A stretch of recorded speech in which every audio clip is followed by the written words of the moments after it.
I want to take you back to November 2006. I was on a mission trip in Southeast Asia with my church in Belfast, and I always like to say it's the center of the universe. Can I get an amen? No, all right, no amens. All right.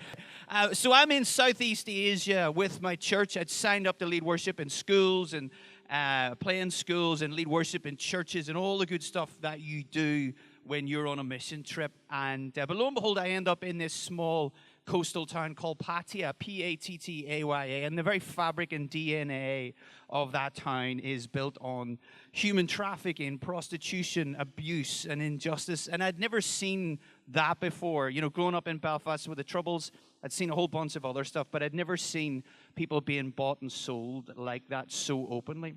And it genuinely really challenged me and affected me deeply. And but one night, we had 2 nights off, and my missions pastor, The Joys of Lost in Translation, I asked him to get us somewhere else to play. He spoke to someone who knew someone who knew someone else. And in this main street that is just full of brothels, we landed a 2-hour set, me and my guys from back home that I was playing music with. And the bar owner had no idea who we were. All she knew was there was a band from Ireland that were going to play for free for 2 hours, and they had a strong fan base, i.e. it was our crazy, charismatic mission team from back home in Belfast.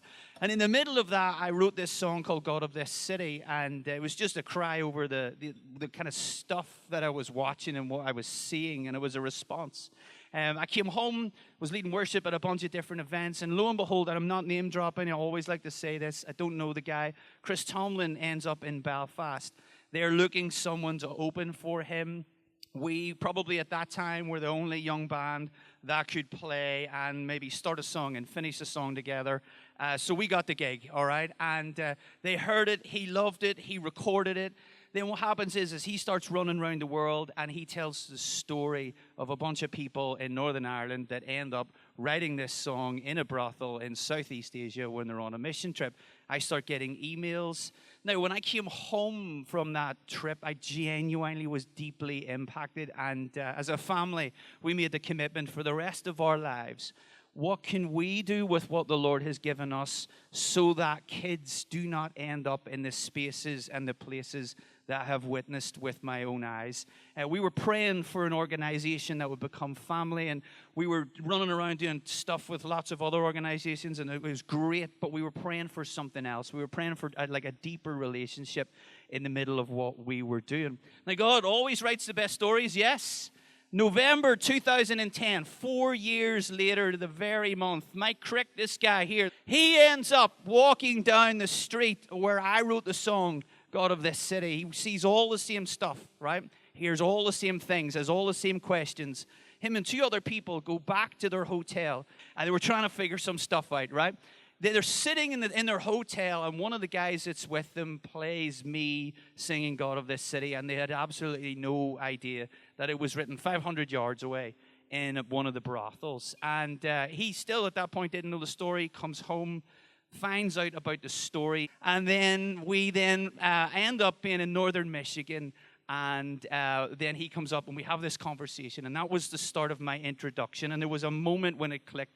Here's the thing. My wife is a dental hygienist as y'all said, okay? And her tagline is what? Prevention is better than cure. And whilst I had been upstream involved with organizations, for us as a family, that idea of prevention, let's stop kids getting into a broken system where they end up being raped and abused. That's what we sold our lives into, and that's why I love and cherish the work that World Orphans does. And amen? All right, here we go. If you know it, feel free to sing along, all right?